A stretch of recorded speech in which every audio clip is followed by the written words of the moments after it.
நண்பர்களே, இப்போ நம்ம சுக்கிரனோட அமைப்புன்னு சொல்லி ஒரு டாபிக் பார்க்குறோம். அதாவது உங்களோட ஜாதகத்தில் ராசி கட்டத்தை எடுத்துக்கிறங்க. அதில் சுக்கிரன் எந்த கட்டத்தில் இருக்கிறாரு அப்படின்னு பார்த்துக்குங்க. லக்னம்னு ஒரு இடம் போட்டிருப்பாங்க. நான் உதாரணத்துக்கு மிதுன லக்னம் போட்டிருக்கேன். லக்னம்னு போட்டு அந்த லக்னத்தில் இருந்து 1, 2, 3, 4, 5, 6ன்னு 12 கட்டம் இருக்கும். லக்னம் 1வது கட்டம், யாரோட ஜாதகமாக இருந்தாலும் சரி. இந்த 12 கட்டத்தில் உங்களுக்கு சுக்கிரன் எந்த இடத்துல இருக்கிறாரு அப்படிங்கிறத நீங்கள் பார்த்துக்கிறங்க. பொதுவாக சுக்கிரன் லக்னத்தில் இருந்து 1, 4, 7, 10 அப்படிங்கிறது கேந்திரஸ்தானம். அந்த இடத்துகளில் சுக்கிரன் இருக்கலாம், சிறப்பு. அதே போல் 1, 5, 9 திரிகோணஸ்தானம், அந்த இடத்துலையும் சுக்கிரன் இருக்கலாம், அமைப்பு.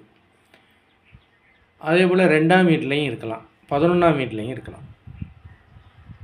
இது பொதுவான ஒரு கருத்து. நம்மளோட ஜாதகத்தில் சுக்கிரன் நல்லவரா கெட்டவரான்னு பார்த்துக்கிறணும். அவர் எந்த இடத்துல இருக்கிறாரு அப்படிங்கிறதும் பார்த்துக்கிறணும். பொதுவாகவே சுக்கிரன் நம்ம ஜாதகத்தில் 90% கெட்டவராக இருந்தால் கூட நல்ல பலன்களையும் செய்வார். அதில் எந்த மாற்றமும் இல்லை. ஏன்னா சுக்கிரன் ஒரு சுப கிரகம்.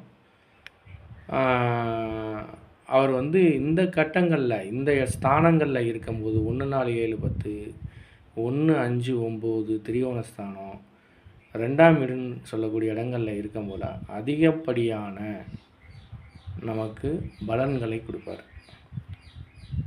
பொதுவாகவே 2ஆம் வீட்டில் எல்லாம் சுக்கிரன் இருந்தால் அவங்க நல்ல ஒரு சிங்கர்ஸாக வர்றதுக்கான வாய்ப்புகள்லாம் உண்டு. 1, 4, 7, 10 இருக்கும்போதில் நல்ல சிறப்பான தொழில் அமைப்பு, வருமானங்களை கொடுக்கும். ஆனால் ஏதாவது ஒரு கெட்ட பழக்கத்தில் இருப்பாங்க. கெட்ட பழக்கம்னா ஒரு லௌகீக வாழ்க்கைக்கு தகுந்த மாதிரியான ஏதோ ஒரு விஷயத்துக்கு அடிக்ட் ஆகியிருப்பாங்க. 1, 5, 9ங்கிற திரிகோணஸ்தானத்தில் மிகச்சிறந்த அமைப்பாகவும் இருக்கும். பொதுவாகவே சுக்கிரனுக்குன்னு எடுத்துக்கிட்டிங்கன்னா 12 கட்டத்தில் மறைவு ஸ்தானங்கிறது கிடையாது.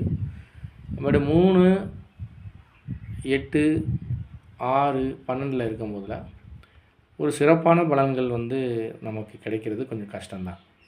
இந்த ஸ்தானங்களில் அமைப்புகள் இருக்கும்போதில் நமக்கு சிறந்த பலன்களை சுக்கிரன் வழங்குவார்.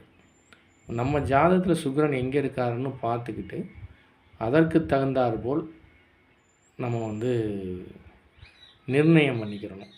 அதே போல் லக்னத்திலிருந்து நம்ம சுக்கிரன் எத்தனாவது காரகத்துவமாக நம்ம ஜாதகத்தில் வர்றாருன்னு பார்த்து அந்த சுக்கிரன் எந்த இடத்துல இருக்காருன்னு பார்த்து தான் நம்ம பலனை அறிஞ்சிக்க முடியும்.